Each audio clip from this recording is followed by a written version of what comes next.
Bismillahirrahmanirrahim. Elhamdülillahi Rabbil alemin. Vel akibetil muttaqin. Ve salatu ve selamu ala seyyidina ve habibina Muhammedin ve alihi ashabi ecmain. Amma ba'd. Assalamu alaikum. Hurmatli Aziz Rahman kanalini kuzatuvchi birodarlar.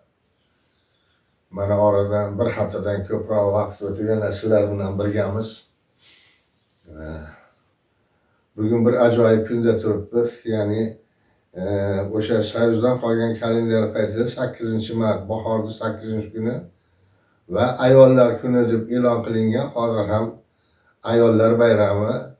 Garchi bizda musulmon bayrami bo'lmasa ham bizda ayollar doim e'zozda, doim onalarni, singillar, opalar hurmat qilamiz. Bayramlaring qutlug' bo'lsin. Sizlarga bahoriy kayfiyatlar tilaymiz. Demak, ko'rsatuvimizni boshlaymiz. Mana o'tgan safar chiqishimizda bizga nasib qilgan ekan, o'sha farzandimiz Berdiyorda topilganligida xabarni sizlarga qisqa bo'lsa ham yetkazdik. Va hamma kimki ko'rgan bo'lsa qo'lini duoga ochganligini guvohi bo'ldik. Yoki fikr bildirib Allohdan bir chiroyli shunga ofiyat, jannat firdaus bog'laridan joylar tilaganlar qancha hisobini ayta olmayman. Bundan tashqari qancha telefon qo'ng'iroqlari bo'ldi. Barchalaringga rahmat. Hozir endi menga o'sha Berdiyorni oilasi, otalari, amakilari tomonidan qo'ng'iroqlar bo'lib menga iltimos kiritishganki, mana shu hamma kim qo'lini duoga ochgan bo'lsa, kim shu oxirayotgan paytda befarq bo'lmay shularni qo'llab, quvvatlab, taskin berib, bizni mana shu ko'rsatuvlarni chiqib izoh yozib turganlarga Allohdan juda katta duolar qilib, shu sizlarga rahmatlarini, o'z rahmatlarini yetkazib qo'yish vakolatini menga topshirdi. Hammalaringga rahmat, hammalaringdan Alloh rozi bo'lsin. Ushlanmagan orzularing ushlansin. Endi yana Makka shahrida, Madinada turib duo qilayotganlar qancha menga ham telefon qilyapti. Shulardan bularni iltimoslari mana shu Berdiyorni amakilari Bahodirjonni hamda otalari Baxtiyorjonni iltimoslariga ko'ra men o'sha menga bergan vakolatdan foydalanib ismlarini aytib o'taman. Olmaliqdan Rahmonali hoji va To'lg'anoy hoji onalarga, To'lg'anoy hoji ona Rahmonali akasilarga shu oilaning nomidan juda ham katta rahmat. Qirg'izistondan Mahmudjon hoji, Xurjidon hoji onalar, sizlarga ham bitmas tuganmas bir orzularingiz ro'yobga chiqsin. Shu oilaning nomidan duoya xayr va rahmat aytdilar. Piskentdan Sanobarxon hoji ona, rahmat sizga. O'sha Madinada turib bir chiroyli duolar qilganingiz uchun. Endi yana bir duoga o'sha alohida rahmat aytiladigan bolalar bor ekan, shu biz aytgan Berdiyor topgan yigit ismlarini hozircha aniq birov aytolmayapti. Chirchiq MCSdan Chirchiqlik bola ekan. Chirchiq MCSdan topgan yigit. O'g'lim, sizga juda katta rahmat va hurmat bildiramiz. Hammamiz duodamiz. Hech qachon umringizda kamchilik ko'rmang. Doimo baxtli taxli bo'lib o'ting.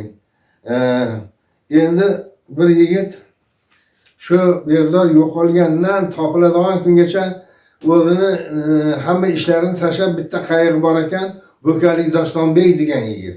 Shu billa yuribdi-da shular bilan. Shularga juda katta shu bolaga minnatdorchilik bildiryapti. Rahmat o'sha bolaga. Dostonbek o'g'lim, umringiz uzoq, rizqingiz ulug' bo'lsin. Tan joyingiz sog' bo'lsin. Meni nomimdan rahmat. Agar shunday yurgan, bu har kim ham bunday fidoyilik qilolmaydi. Mana Allohning amri bilan shu Alloh meni dilimga solib, shu bilan taqdirga duo qilib turgan ekanmiz. O'sha 80 kun davomida haftada bir martadan bo'lsa ham chiqish qilib, imkoni boricha to'g'ri ma'lumot berishga harakat qildik. Faqat Allohdan shu oilaga taskin berib, yo tirigi yo o'ligini topilishni so'radik xolos. Har xil qochirma gaplar qilmadik. Yoki daryoda bir sterilkan qo'yib turib, mana dahshatli o'lik suvni betiga chiqdi. Endi eshityapman o'likni dahshatli bo'lishini. Yoki falon kunda Sirdaryoni shunday rivojlik ko'rsatdi degan nimalar qo'ymadik biz.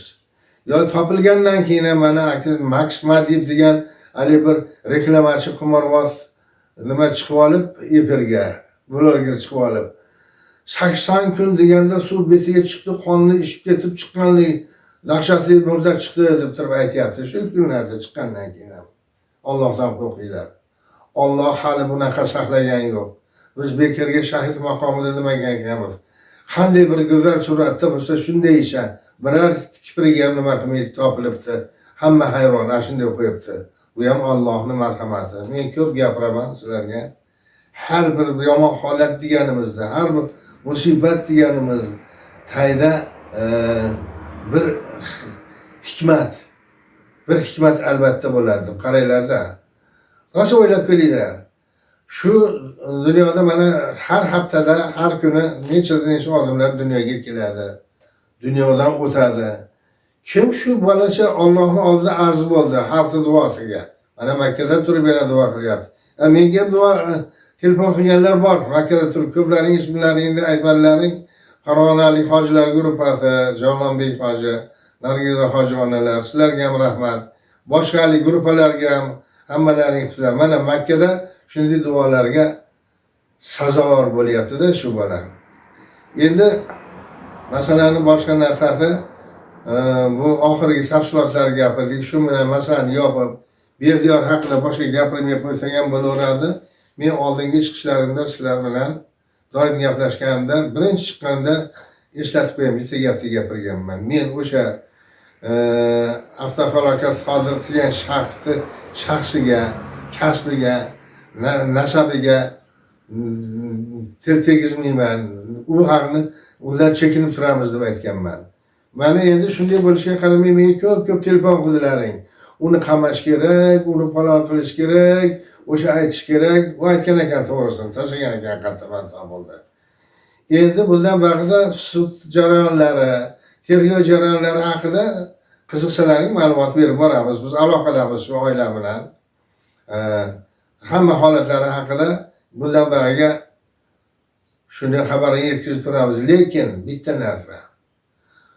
Unga umrbod qamoq jazosi beraman, o'lim jazosi beraman.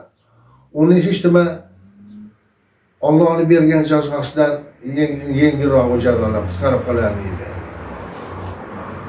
Qachon o'laman ekanda o'limni orzu qiladi, o'lolmay qiynaladi. Alloh shunday bir dardni berib qo'yadi. Men ham odamlarga o'xshab bir soatgina yoki bir lahza uxlaymanmi deb uyquni havas qiladi, uxlolmaydi. Halovatini Alloh oladi inshaalloh. Uni jazosi o'zi bilan. Yana bitta narsani aytgan edim. Cho'zilib ketsa ham aytishga majburman. Shu bu gap esimdan ham chiqib qolyapti. Menga mani otalari bizda gapni gapirdi. Uni oldin o'zim gapimni aytayin. Agar kerak bo'lsa, oddiy bir cho'ponmi, baliqchimi, o'tinchimi ham topib olish mumkin degan gaplarni aytgan edim. Mana shunga monat o'sha bola o'sha joydan 100 marta o'tganmiz deyapti hamma. Shu bor-yo'q bir 4 kilometrcha joy ekan, 100 marta o'zim ham o'tganman deyapti, hammasi o'tgan ekan, topilmagan ekan. Otasi menga aytyaptilar. Ojaka deydi. Alloh bilan suhbat qildim deydi. Allohim o'g'limni sog'indim. O'g'limni bir ko'rayin armonim yo'q deb yig'lab Alloh bilan gaplashdim, Allohga gapirdim deydi. Shu voqeadan deydi 2 soat ketib, 3-kun shoshgohda deydi, bolam topilib turibdi. Bolam qanday bo'lsa o'shanday ko'rsatdi deydi. Bir odam qochadan ombas go'zal isha turibdi deydi. Bu otani duosi ham bunda ham bir hikmat bordir. Chiroyli bir tahlil qilinglar. Shu bilan bugungi mavzumizga yakun yasaymiz. Yanagi haftada sizlar bilan bir chiroyli suhbatlar uyushtirish hammamizga nasib qilsin. Assalomu alaykum va rahmatullohi va barakatuh.